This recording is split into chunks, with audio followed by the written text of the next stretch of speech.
Welcome to bet IQ। तो आज हम लोग पढ़ने वाले हैं जेएसएससी सीजीएल में एक बहुत ही इंपॉर्टेंट टॉपिक बोल सकते हो, चैप्टर जो है आपका कंप्यूटर।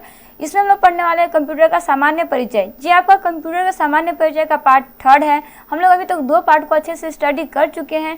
ये आपका सिर्फ जेएसएससी सीजीएल के ही नहीं बल्कि आप जितने भी कंपटीशन एग्जाम की तैयारी कर रहे हैं सारे एग्जाम के पॉइंट ऑफ व्यू से बहुत ही इंपॉर्टेंट है। इसमें जितना भी क्वेश्चन कवर किया गया वो सारा आपका लुसेंट बुक से है। तो चलिए एक एक करके हम लोग क्वेश्चन को सॉल्व करते हैं। आपके पास पहला क्वेश्चन है, डैश कच्चे तथ्य रॉ फैक्ट बताता है जबकि डैश से डेटा अर्थपूर्ण बनता है। इसका करेक्ट आंसर क्या हो जाएगा? तो जी इसका करेक्ट आंसर क्या हो जाएगा? डेटा और सूचना। डेटा और सूचना में क्या होता है कि डेटा कच्चे तथ्य या जिसको फैक्ट्स बोलते हैं को बताता है। डेटा जो है वो कच्चे तथ्य या फैक्ट्स को बताता है जबकि सूचना से डेटा अर्थपूर्ण बनता है। तो इसका करेक्ट आंसर हो जाएगा। नेक्स्ट क्वेश्चन है कि शब्द, आवाज, इमेजेस और ऐसे कार्यों को अनुदित करना जिसे लोग सिस्टम यूनिट प्रोसेस करने वाले प्रारूप में समझ सकते हैं उसे डैश के रूप में जाना जाता है। किस चीज के रूप में जाना जाता है? तो जी इसका करेक्ट आंसर क्या हो जाएगा कि उसे इनपुट डिवाइस के रूप में जाना जाता है। किसमें जाना जाता है? इनपुट डिवाइस के रूप में जाना जाता है।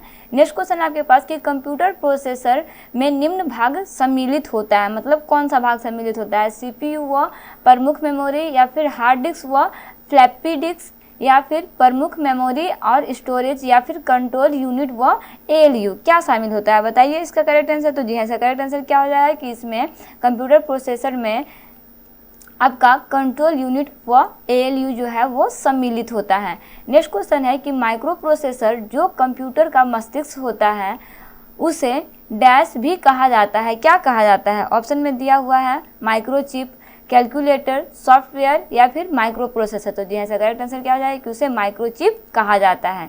चलिए नेक्स्ट क्वेश्चन देखते हैं। नेक्स्ट क्वेश्चन है आपका कि प्रमुख मेमोरी डैश के समन्वय से कार्य करता है। किसके समन्वय से कार्य करता है? विशेष कार्य कार्ड के संपर्क से या फिर आरएएम के संपर्क से या फिर सीपीयू या फिर इंटेल। करेक्ट आंसर क्या हो जाएगा कि सीपीयू के समन्वय से कार्य करता है ना। नेक्स्ट क्वेश्चन है कि सीपीयू का प्रमुख कार्य होता है। क्या करना होता है सीपीयू का प्रमुख कार्य? ऑप्शन में दिया हुआ है प्रोग्राम अनुदेशों पर अमल करना, डाटा या फिर जानकारी भावी प्रयोग हेतु स्टोर करना या फिर डाटा और जानकारी प्रोसेस करना या फिर इनमें से कोई नहीं। तो जी हाँ, इसका करेक्ट आंसर क्या हो जाएगा? ओह माफ़ कीजिएगा ना, यहाँ पे इसका ऑप्शन गलत दिया हुआ। देखिए इसमें यहाँ पे कोई नहीं की जगह पे ए और बी होना चाहिए था। सीपीयू का प्रमुख कार्य जो होता है वो आपका प्रोग्राम अनुदेशों पर अमल करना होता है, साथ ही साथ डेटा और जानकारी भावी प्रयोग हेतु स्टोर करना होता है। दैट मीन्स का करेक्ट आंसर क्या हो जाएगा? ए और बी दोनों। इसे थोड़ा सा करेक्ट कर लीजिएगा ना। चलिए नेक्स्ट क्वेश्चन देखते हैं जो है आपका कि जब कंप्यूटर इनपुट और आउटपुट की बात होती है तब इनपुट का संदर्भ होता है। मतलब इनपुट में क्या होता है? कोई भी डाटा प्रोसेसिंग जो नए डेटा इनपुट से कंप्यूटर में होता है या फिर डाटा या जानकारी पुनः प्राप्त करना जिसे कंप्यूटर में इनपुट किया जाता है या फिर डाटा या जानकारी जिसे कंप्यूटर में इंटर या फिर प्रवेश किया जाता है या फिर उपर्युक्त सी और डी। तो जी हाँ, इसका करेक्ट आंसर क्या हो जाएगा? उपर्युक्त सी और डी। चलिए नेक्स्ट क्वेश्चन की तरफ बढ़ते हैं जो है आपका कि सभी तार्किक एवं गणितीय परिकलन जो कंप्यूटर द्वारा किए गए कंप्यूटर पर या फिर में होते रहते हैं। क्या होते रहते हैं? प्रणाली बोर्ड, सेंट्रल प्रोसेसिंग यूनिट या फिर केंद्रीय नियंत्रक यूनिट या फिर मदरबोर्ड। तो जी हाँ, इसका करेक्ट आंसर क्या हो जाएगा? Central processing unit. क्या होता है? Central processing unit.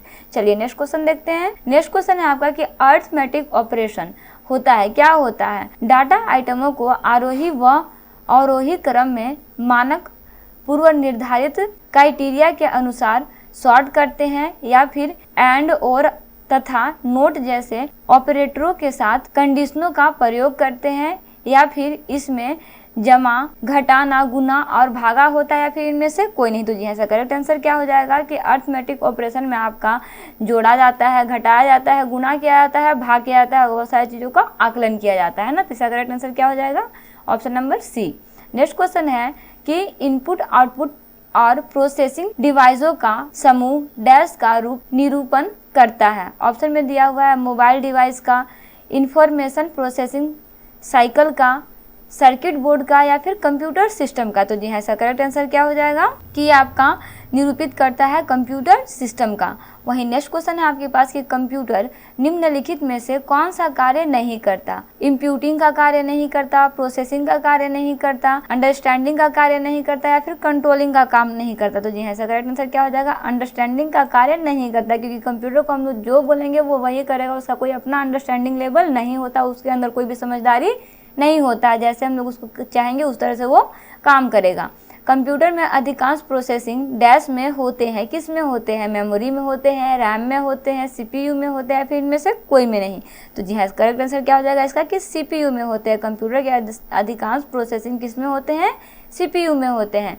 नेक्स्ट इस पार्ट का लास्ट क्वेश्चन है कि एएलयू डैश परिचालन संपन्न करता है, किसका परिचालन संपन्न करता है। ऑप्शन में दिया हुआ है ASCII का, या फिर एल्गोरिथम आधारित पे, या फिर अर्थमेटिक पे, या फिर इनमें से कोई नहीं। तो जैसा करेक्ट आंसर क्या हो जाएगा कि एएलयू जो है ना वो आपका अर्थमेटिक परिचालन संपन्न करता है। तो चलिए, इस तरह से आपका कंप्यूटर का पार्ट 3 जो है वो कंप्लीट होता है। एक पार्ट इसमें और बनेगा, इसके साथ आपका कंप्यूटर का सामान्य परिचय जो है खत्म हो जाएगा। एक लाइन से वीडियो को स्टडी करते रहिए। ये लुसेंट बुक से सारे क्वेश्चन को कवर किया गया है। हम लोग अमूमन 10 से 15 दिन में सारे क्वेश्चन को कंप्लीट कर लेंगे विद कॉन्सेप्ट। तो वीडियो के साथ बने रहिए और फ्रेंड सर्कल में से जरूर शेयर कीजिएगा। मिलते हैं नेक्स्ट वीडियो में एक इंपॉर्टेंट टॉपिक के साथ। Thanks for watching, like share and subscribe right IQ।